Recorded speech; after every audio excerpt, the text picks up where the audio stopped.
আপনাদের ন্যায় শাস্ত্রকে গঙ্গায় ভাসিয়ে দিন আর শাসনকে শুলের ওপর টাঙিয়ে দিন। যে রাজ্যের বুদ্ধি খারাপ হয়ে গেছে তার মাহেশমতির মতো এত বড় নাম। ছি!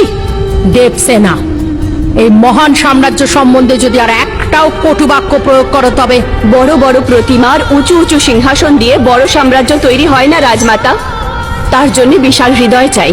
মনে হয় তা এখানে কারোর কাছে নেই। ধিক্কার তোমাদের। দেখলেন তো মহারাজ, আপনার সামনেই ও কতটা নির্লজ্জ হয়ে কথা বলছে। তাহলে ভাবুন আমার সামনে আপনার ব্যাপারে কি কি বলেছে। ভেবে দেখুন মহারাজ।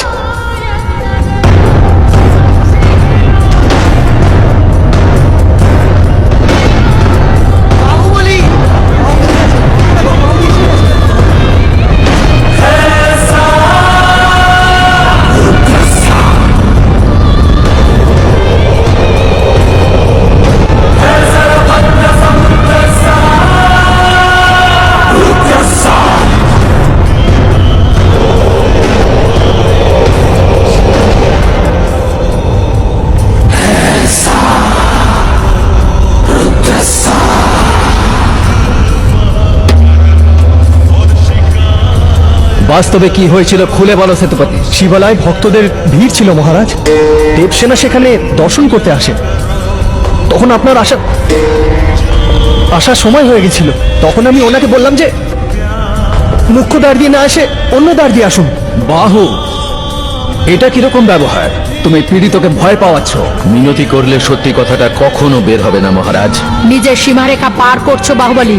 একজন গর্ভবতীকে হাত করা পরিয়ে দাঁড় করিয়ে এই সভা প্রথমেই তার সীমারেখা পার করে দিয়েছে মা। সে গর্ভবতী হোক অথবা বৃদ্ধ, তুমি হবা আমি, আইন সবার জন্য সমান। তুমি জানো কি হয়েছিল? কি হয়েছিল দেবসেনা? শিবালয়ে সমস্ত মহিলাদের এক পাশ দিয়ে ঢোকাচ্ছিল। ভেতরে পাঠাবার বাহানায় সবার শরীরে হাত লাগাচ্ছিল।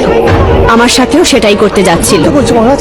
তাই আঙুল কেটে দিয়েছি। ভুল করেছো দেবসেনা। মহিলাদের শরীরে যে হাত দেয় তার আঙুল কাটতে নেই, কাটতে হয় তার গলা।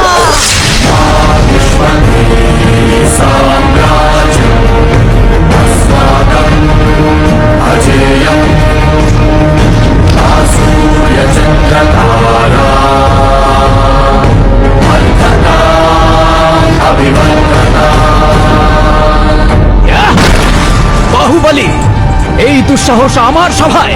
মিথ্যে বলেছিল তাই সেতুপতির জিভ কাঁপছিল। নির্দোষ তাই দেবসেনা ভয় না পেয়ে সব সত্যি বলল। সেতুপতি দোষী সাব্যস্ত হলো, ওর গলা কাটা হলো।